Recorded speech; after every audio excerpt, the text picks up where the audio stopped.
such a sort of discourse, such a sort of representation that for an already marginalized community, you are just perpetuating those sort of stereotypes. Let's not forget the current socioeconomic and political climate.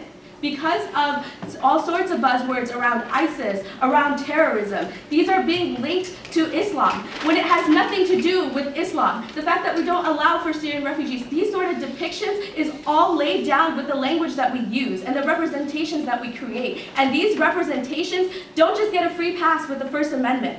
Obviously, when I tried to use my free speech to try to revolt against, or not to revolt, but to at least question and to say that this sort of action is not okay, I was harassed. I was told people who aren't even my friends on Facebook are able to come and start sending me messages and start basically blowing up my newsfeed and my wall, saying all sorts of terrible things about how, just because I'm, like I can't have safe space, that I shouldn't be accepting these things, that I just need tougher skin, and that if there was jokes made on about raping like me or like raping women, then that would be hate speech. But this sort of speech is not hate speech.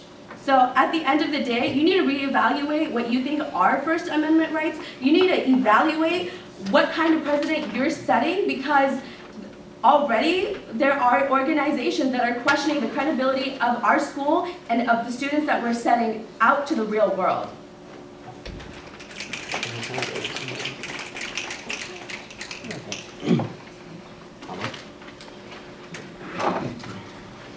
Alright, so I guess we'll have a little rebuttal. So, just again, comments are referred and addressed to okay. the chair. Well, I'll be addressing what she said though. So she's complaining that people are coming onto her Facebook wall when she's making a public post, and this is exactly what they did to George. They creeped on an event they were not invited to. They came in, they screenshot this, and now they're mad that they're getting pushed back for doing what they did. We've got a question. It's going to be a silent answer. Raise your hand if you think that this speech should be banned. It's not protected under the First Amendment. Call to order again.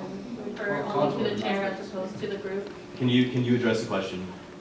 I'm not on the public comment list. Okay. So how can we do a survey of this? You can. This is your speaking time, so I'll allow you. Well, she just said she doesn't think that this is protected by the First Amendment, so we'll let inferences be drawn from that. You said that political correctness does not kill people. Maybe it doesn't kill people, I don't know, but it certainly caused a lot of rapes in Europe. For example, the case in Rotterdam, England, where 1,400 girls were gang raped by Islamic gang rape groups. Listen, the problem is the media would not report on this because they did not want to look racist or Islamophobic or any of these things. This is very important. You can't be treating people specially. You can't be treating these groups differently, that group differently. Everyone should be treated the same. That's what this is about. That's all that is. All right, I'll yield the floor.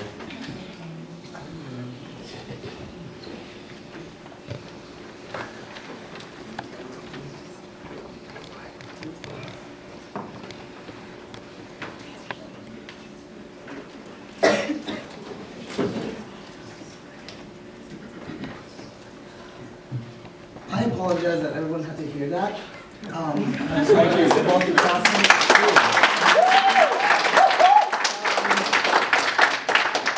I ask respectfully, you have a council duty to do, so go to HES and attend there. And also, I'm not going to fight with you over the whole freedom of speech thing because, it's an unending argument. There is no way we can say that. I'm going to ask you this. And maybe I'm not addressing it to the chair. Do you think that it's right to think that way? Forget about saying things. Do you think it's right to think in such a bigoted way?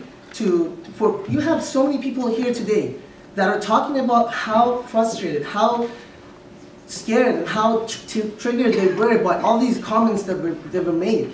It's not just about the speech, it's about the mentality. It's about the idea that people think. It's okay to think that way. And I'm not going to go into a long-ass argument about why all these things exist, because we've had this argument over the year in other issues, and I am aware that you made these certain comments in the past. So I respectfully ask, please go to AGS and attend your counseling duty over there and stop disrespecting everybody here.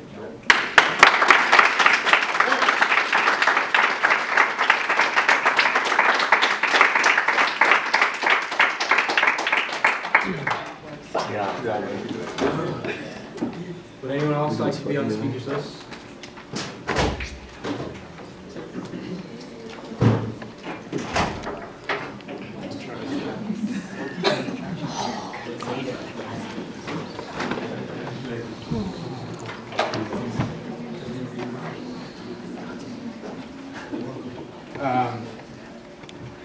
As a student who is put in a minority position because of his religion and is still very proud of his religion, I have faced multiple times people shaming me for my religion and making fun of me for my religion, and it shouldn't stand no matter who it's towards. It's ignorant and annoying, and everyone should be sick and tired at this point. And the fact that I have to sit at a table with someone who would make those comments towards a specific religion that did nothing to him is shameful to me. It's hard for me to sit at the table right now. Much love. Would anyone else like to be on the speakers list?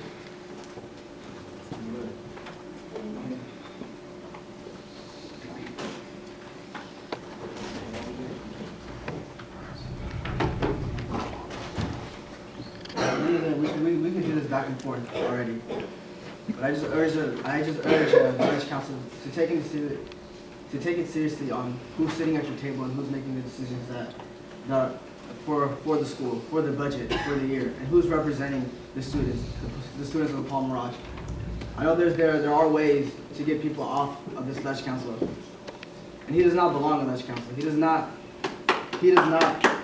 represent the students. He does not represent anything this school stands for.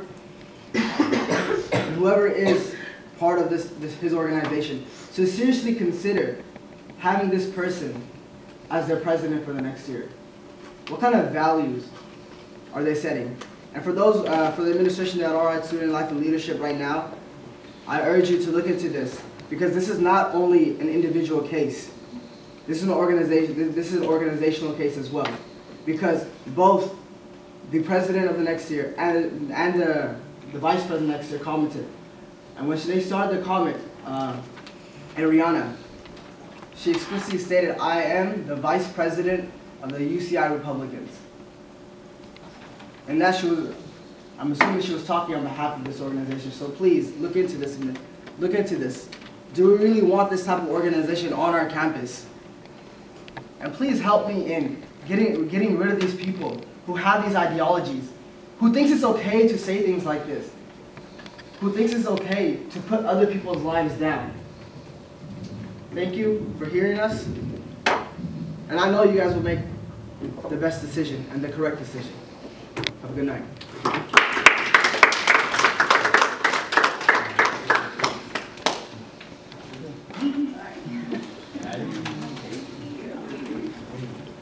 Hi everybody, I am a high schooler, I'm a senior, and I go to University High School, and I am Muslim, and I've attended MSU events plenty of times, even though I'm not a college student. But if I already applied to colleges and UCI is on the top of my list, and if this man gets elected to represent the council, to represent the school, to represent the people, then I would really reconsider going to UCI.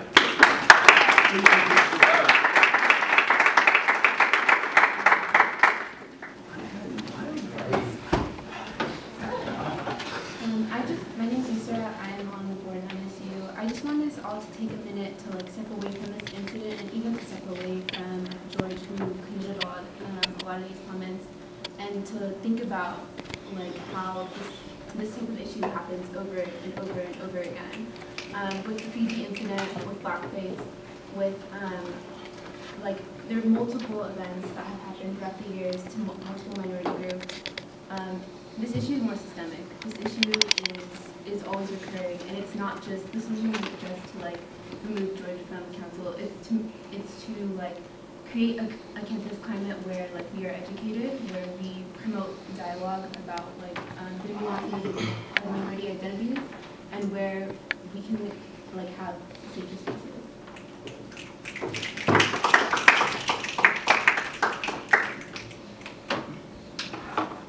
Would anyone else from the public like to speak?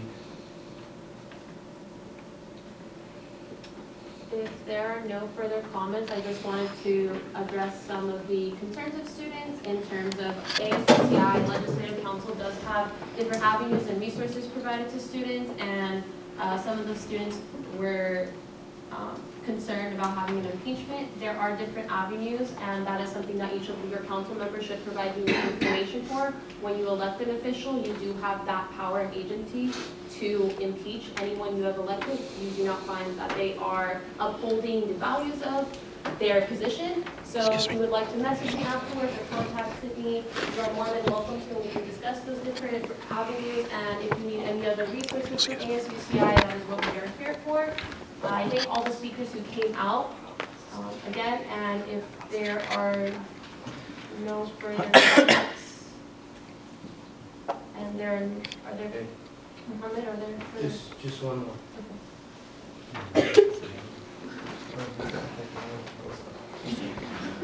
Hi, my name is Maram. I'm a fourth-year electrical engineering student, and as an engineer, I honestly rarely have time to be involved in stuff or even catch up with what's going on at UCI. So as like council, I put all my faith and trust into you guys making decisions for me, and I just hope that like this campus is, you guys are making decisions to make this campus beneficial and better for all of us, but I see that sometimes that doesn't happen. But what is so saddening to me is I wouldn't say that you represent me as a person, which I think is disrespectful. I'm so ashamed to even associate with like council and even be associated with UCI, because I come to this campus thinking that